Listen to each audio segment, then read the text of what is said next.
말씀을 나누겠습니다. 어느 왕 이야기를 좀 하겠습니다.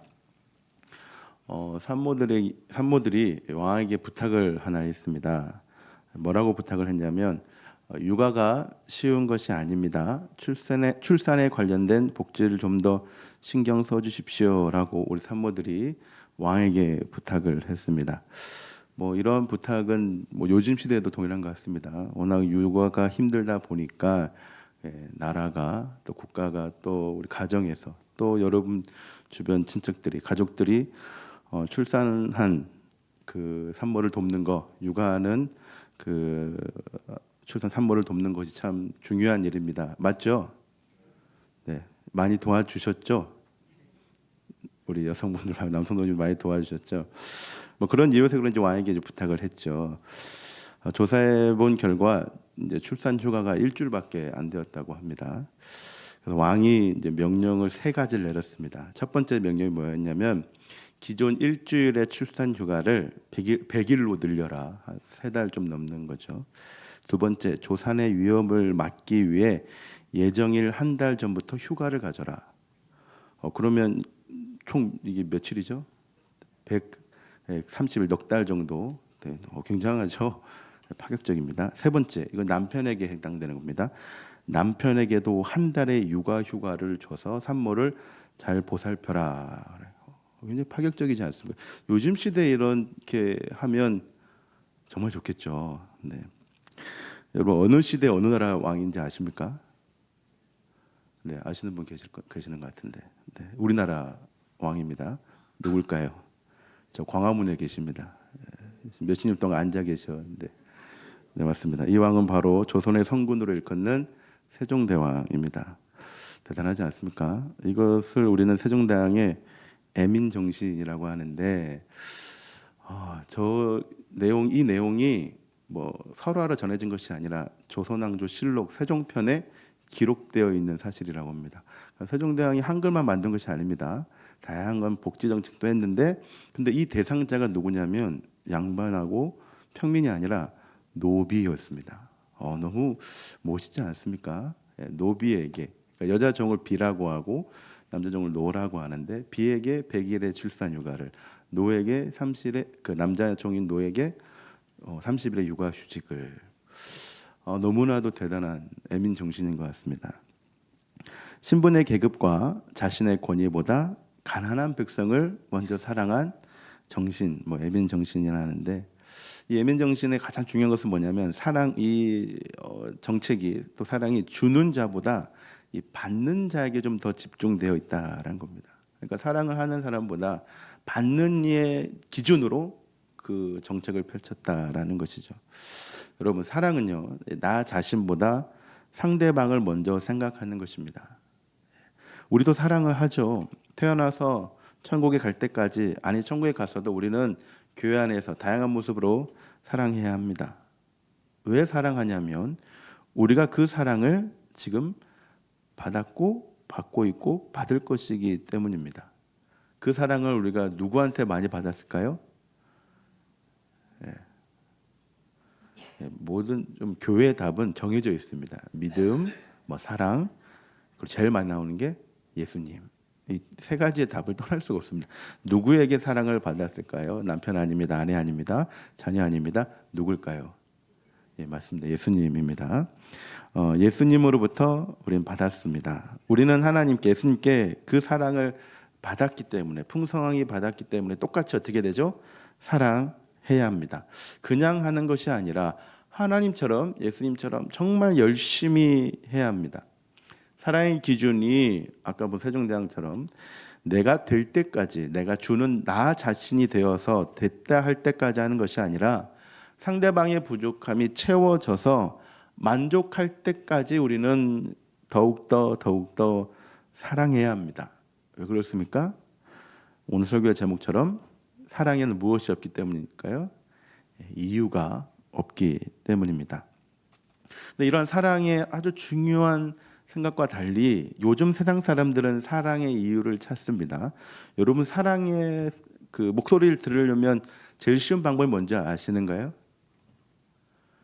예, 휴대폰을 켜시고 114 전화하면 됩니다. 그러면 거기서 안내 음성이 나오죠. 뭐라 합니까? 사랑하는 고객님.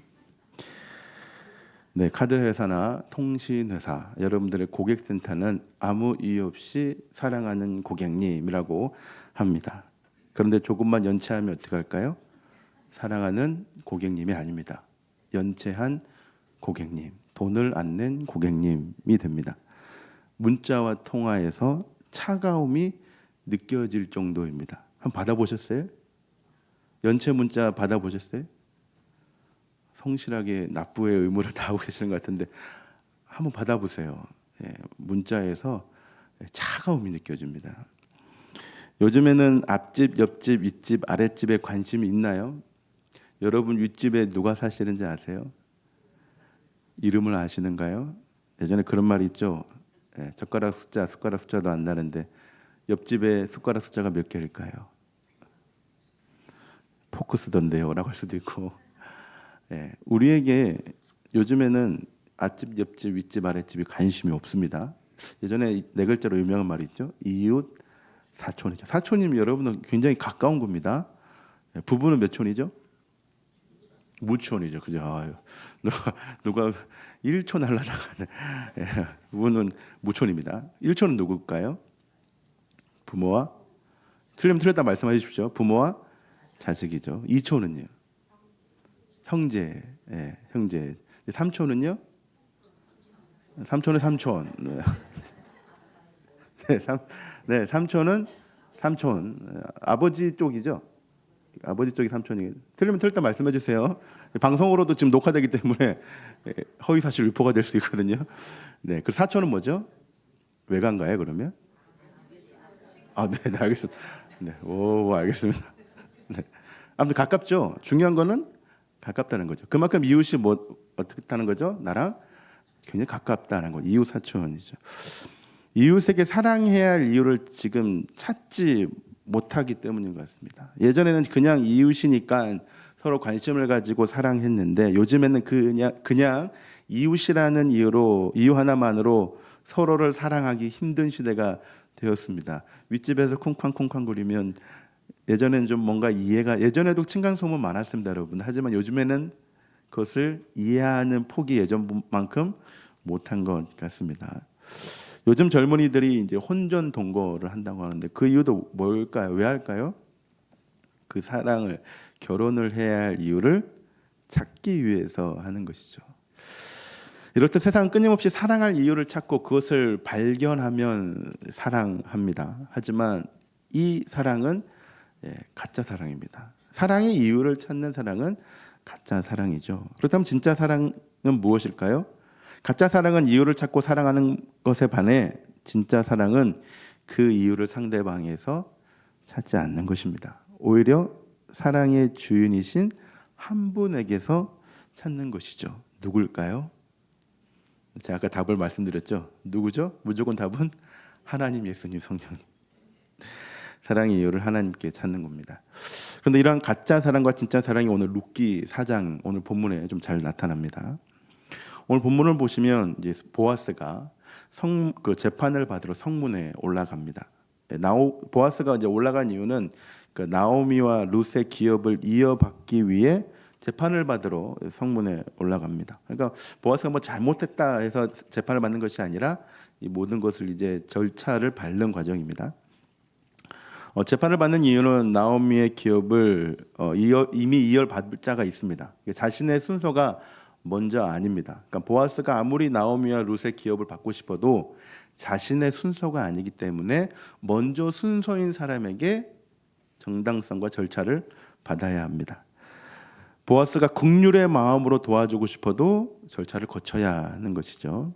그런데 때마침 나오미의 기업을 원래 이어받을 자가 지나갑니다. 성경에는 이를 보고 뭐라고 하죠? 아무개라고 합니다.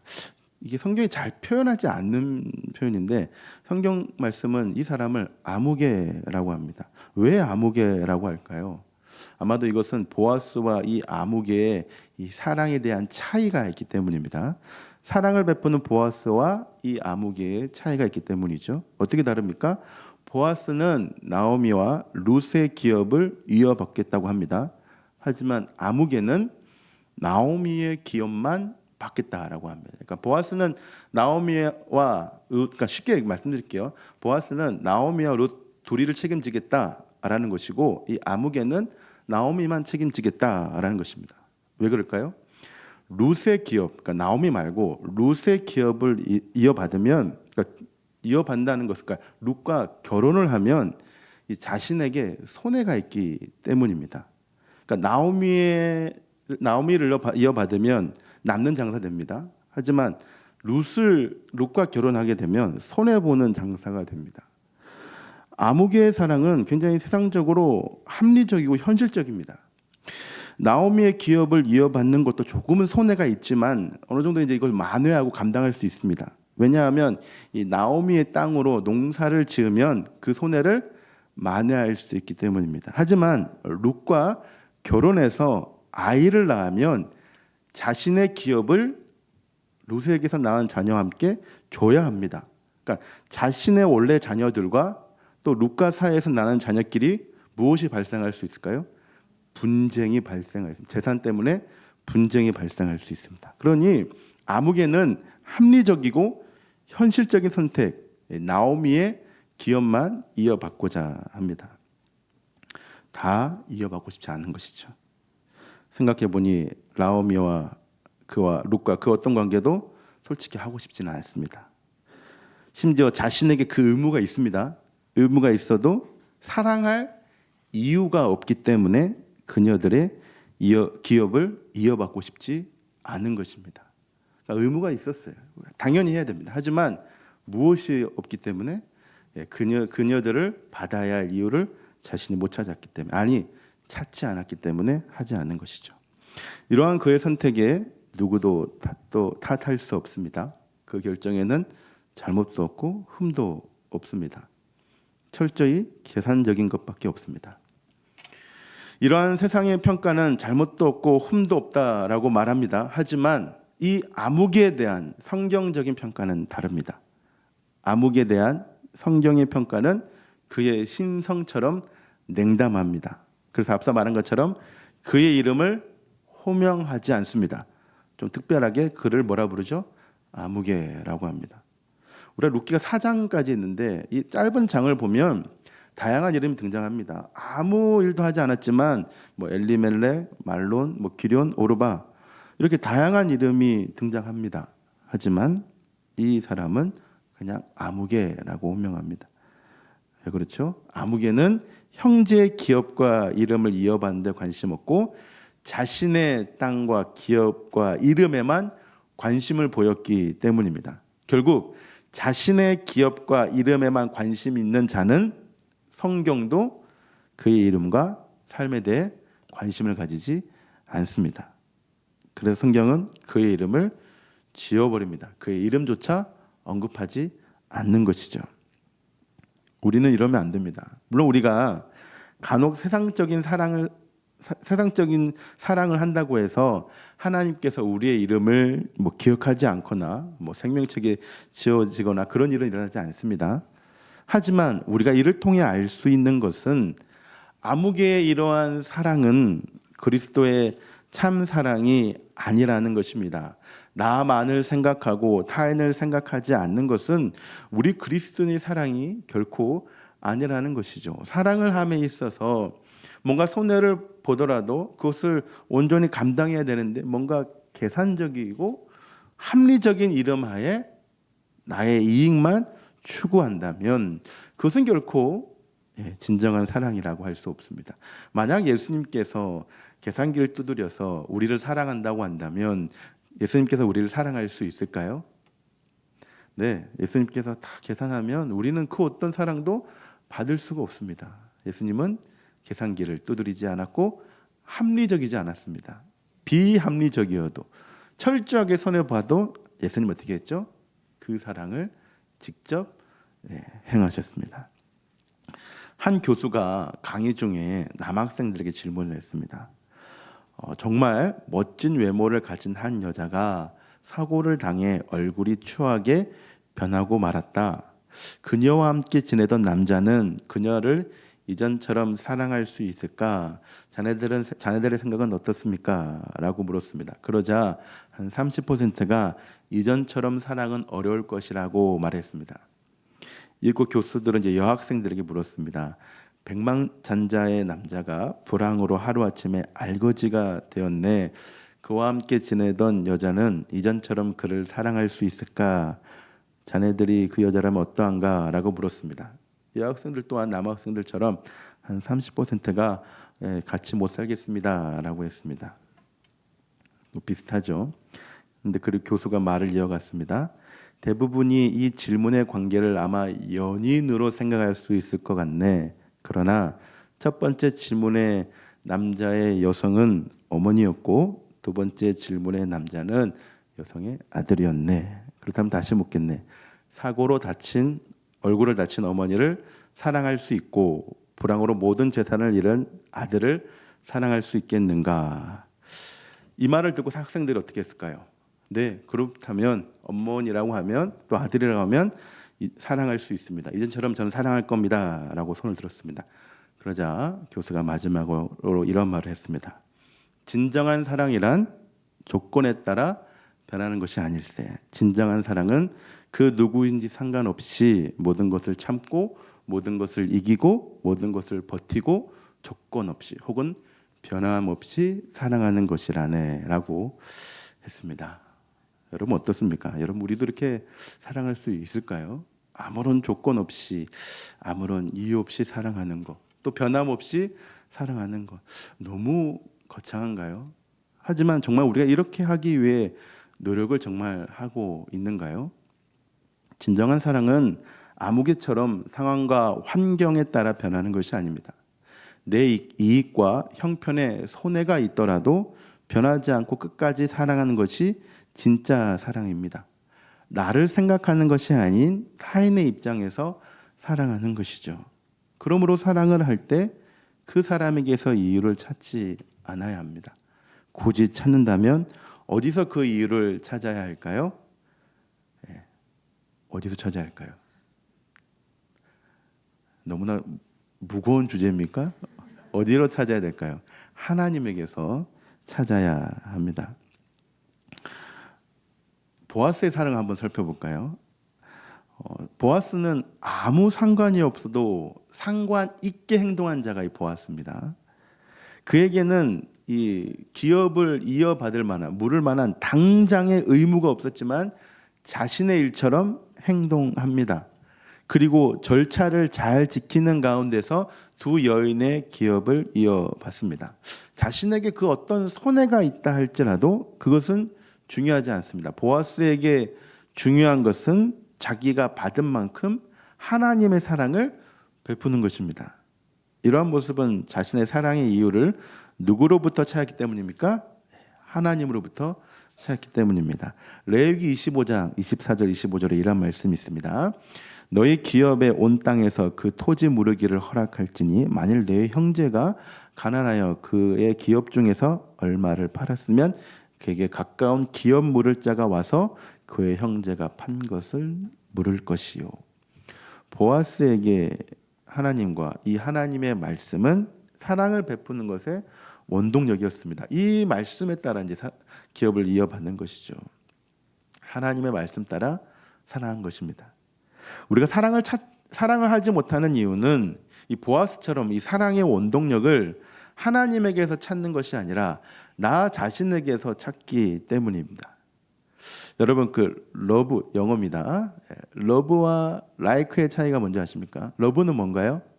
사랑. 라이크는 뭐죠? 좋아합니다. 잘하시네요.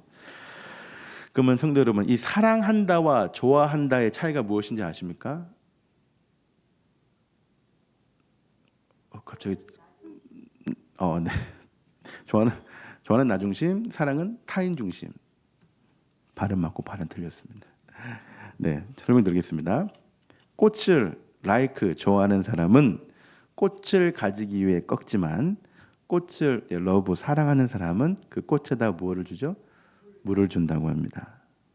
그리고 like 좋아한다는 것은 그 사람으로 인해 내가 행복해졌으면 하는 것이고, 러브 사랑한다는 것은 그 사람이 나로 인해 행복해졌으면 하는 것이라고 합니다. 하나님을 따라 사랑하는 사람은 이렇듯 이기적이지 않습니다. 하나님을 따라 사랑하는 사람은 하나님처럼 이렇게 이타적으로 사랑합니다. 내가 행복한 것보다 내 옆에 있는 사람이 행복하기를 원하는 그런 이타적인 사랑이 하나님의 사랑이겠죠. 지금 보아스도 룻과 나오미를 좋아하는 것이 아니었습니다. 아무개는 자신의 행복을 위해 룻과 나오미를 좋아하려고 순간 노력했지만 보아스는 그들의 행복을 위해 룻과 나오미를 어떻게 한 거죠? 사랑한 것이었습니다. 그러므로 사랑은 나 중심이 아니라 사랑이 가장 많이 필요한 사람에게 풍성하게 베푸는 것입니다. 그러니까 사랑은 나 중심이 아니라 정말 그 사랑이 가장 많이 필요한 사람에게 풍성하게 베푸는 것이 사랑입니다. 그러기 위해서는 우리가 무엇이 필요할까요? 희생과 헌신이 필요합니다. 상대방을 나처럼 혹은 나보다 더 풍요롭게 하기 위해서는 우리는 반드시 희생하고 헌신해야 합니다. 하지만 우리는 이런 희생하고 헌신하는 것을 하고 싶어 하지 않습니다. 왜 그럴까요? 왜 우리는 희생하는 것에 대하여 헌신하는 것에 대하여 인색할까요? 왜 우리 이렇게 이런 것에 인색함을 보여주는 것일까요? 그 이유는 우리의 삶이 마이너스처럼 되는 것 같기 때문입니다. 내가 희생하고 헌신하면 내가 가진 것이 좀 손해 볼까 봐, 마이너스가 될까 봐, 내가 가진 것이 조금 사라질까 봐, 그것이 물질이든 마음이든 시간이든 내 삶에서 그것이 떨어져 나갈까 봐 우리는 희생하고 싶어 하지 않고 헌신하고 싶어 하지 않습니다. 그래서 우리는 사랑에 대해서 조금 인색한 것이겠죠. 저 얘기를 좀 잠시 하겠습니다. 제가 15살 때 사춘기 시절 때 있었던 일입니다.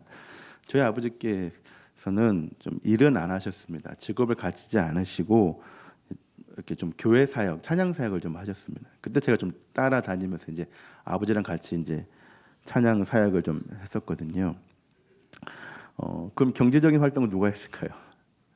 네, 엄마가 했습니다. 우리 어머님은 아직도 그것이 지금 불만입니다. 일을 하면서 사역을 해야지.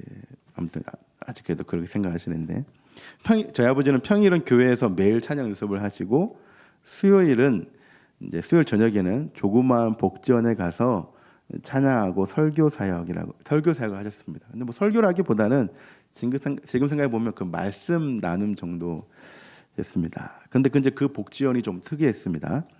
이 달동네에 좀 자그마한 스레트 집이었는데 거기 한 15명, 16명 정도의 그 정신지체 장애우분들이 있었습니다. 이제 예배 드릴 때 이제 이 피아노가 없으니까 일반 좀 집처럼 생겼거든요. 피아노가 없으니까 무엇을 트냐면 반주기를 틉니다. 반주기를 맞춰서 찬양을 부르는데 정신지체 장애우분들이 다수여서 좀 특이했습니다. 아버지 따로, 반주기 따로, 그분들 따로. 그러니까 아버지라도 좀 반주기에 맞추셔야 되는데 아버지 따로, 반주기 따로, 그 장애우분들 따로. 근데 정말 희한한 게 뭔지 아십니까? 아직도 기억나는데 마지막 아멘은 서로 똑같이 했어요. 좀 그게 특이했는데 저는 좀 신선한 충격이었습니다. 어떻게 반주기 따로 부르고 아버지 따로 부르고 그분들 따로 부르는데 항상 아멘 이거는 똑같이 맞추더라고요. 좀 너무 신기했는데 그런데 이제 아버지가 거길 가실 때마다 형과 저를 데려가셨습니다. 형은 17살, 저는 15살 정도였거든요. 저는 좀 가고 싶어 하지 않았습니다. 제가 좀 덜 성숙해서 편견으로 이 장애우분들을 올바른 시선으로 보지 않았습니다. 그리고 그곳에 갔다 오면 옷에 좀 특이한 냄새가 배어서 가고 싶지 않습니다. 그러니까 특이한 냄새라기보다는 좀 그분들이 잘 씻지 않아서 오늘 이제 그 집에 1시간 반 정도 있으면 그 이제 씻지 않은 냄새가 제 옷에도 막 배었거든요. 그래서 이제 그분들이 이제 음식을 좀 내어 주십니다. 뭐 귤을 주시든 떡을 좀 내어 주셔도 제가 좀 사춘기잖아요. 이해해 주세요. 사춘기다 보니까 예민해서 안 먹었습니다. 형은 잘 먹었거든요. 형 사춘기 지나가지고 형한테 혼난 적도 있어요. 혼난 적도 있습니다. 야, 네 그거 먹기 싫어도 먹어. 그분들 안 먹고 주는 거야라고. 그때 형이 조금 존경스러웠습니다. 지금은 안 존경스럽고. 여튼 부끄러웠죠. 뭐 좀 제가 먹고 싶지 않았어요.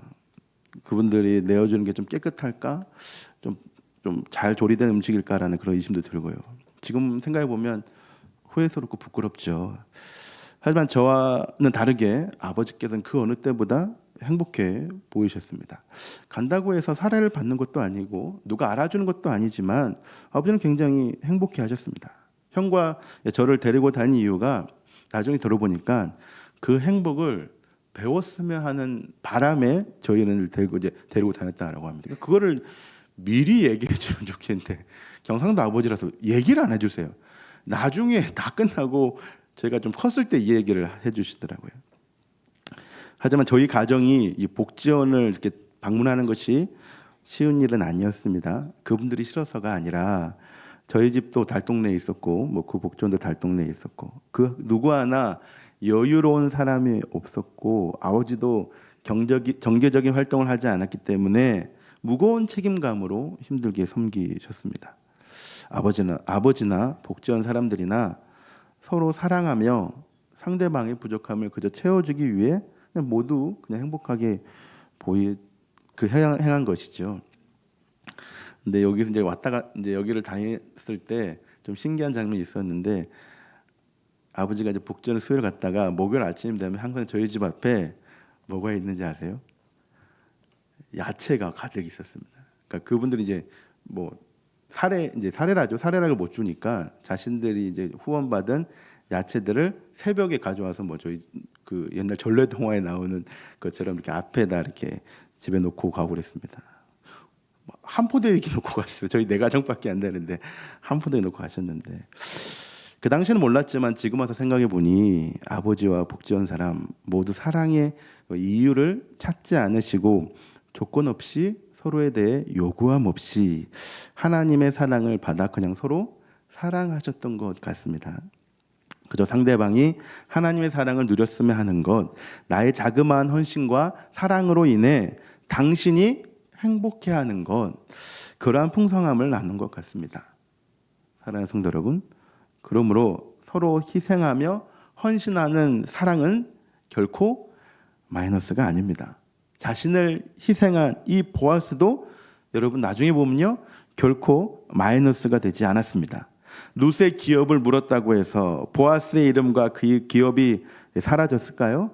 아닙니다. 하나님께서는 그 보아스의 이름을 지우지 않으시고 언약의 말씀에 그의 이름을 깊게 새겨주셨습니다.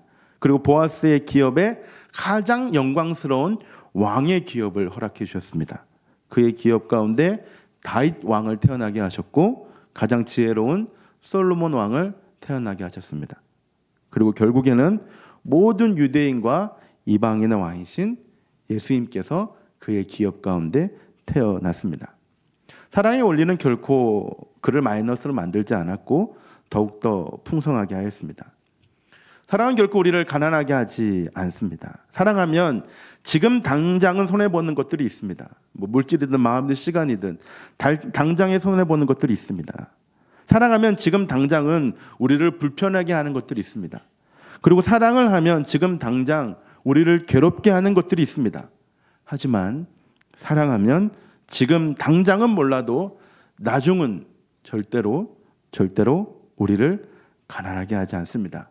왜냐하면 그 사랑은 풍성하신 우리 하나님으로부터 시작되었기 때문입니다. 성도 여러분, 우리 머릿속에 떠오르는 룻과 같고 나오미 같은 사람이 있습니까? 말씀을 들으며 혹 머릿속에 사랑의 대상자가 떠오르지 않았습니까? 말씀을 들으며 그 사람들을 생각해도 사랑의 이유를 그 사람에게서 찾지 못했을 것입니다. 당연하죠. 사랑의 이유를 사람에게서는 찾을 수 없을 것입니다. 하지만 그 사람이 왜 저와 여러분들 곁에 있는 것일까요? 저와 여러분 주변에 사랑할 이유가 없는 룻이 있고 나오미가 왜 있는 것일까요? 그 이유는 우리가 그들의 보아스이기 때문입니다. 세상에는 수많은 룻이 있고 수많은 나오미가 있습니다. 그런데 그 많은 룻이 있고 나오미가 있지만 그들을 받아줄 보아스가 없습니다.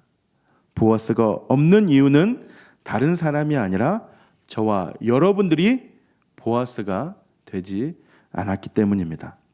사랑하는 성도 여러분, 보아스를 찾지 말고 나부터가 보아스가 되어야 할 것입니다. 예수님은 십자가에 못 박힐 희생자를 찾지 않으시고 자신이 직접 희생자가 되셨습니다. 사랑에는 이유가 없지만 사랑에는 의미가 있습니다. 다른 사람을 찾지 마시고 이미 그리고 나부터 미리 직접 보아스가 되어 희생하고 사랑하는 저와 여러분들이 되길 바랍니다. 나태주 시인의 이런 시가 있습니다. 오늘도 너는 내 앞에서 다시 한번 태어나고 오늘도 나는 내 앞에서 다시 한번 죽는다. 좀 멋있는 시인 것 같습니다. 나로 인해 누군가 다시 태어나고 회복하고 상대방을 위해 나를 죽이고 그를 세워주는 것, 이것이 그리스도인의 가장 기본적인 자세이지 않겠습니까? 보아스처럼 굳이 하지 않아도 될 일을, 그 누구도 나서지 않는 그 사랑의 일들을 온전히 감당하시는 저와 여러분들이 되길 바랍니다. 그래서 우리 주변에 원수만 가득한 것이 아니라 회복된 룻과 나오미로 넘쳐나는 저와 여러분들이 되길 바랍니다.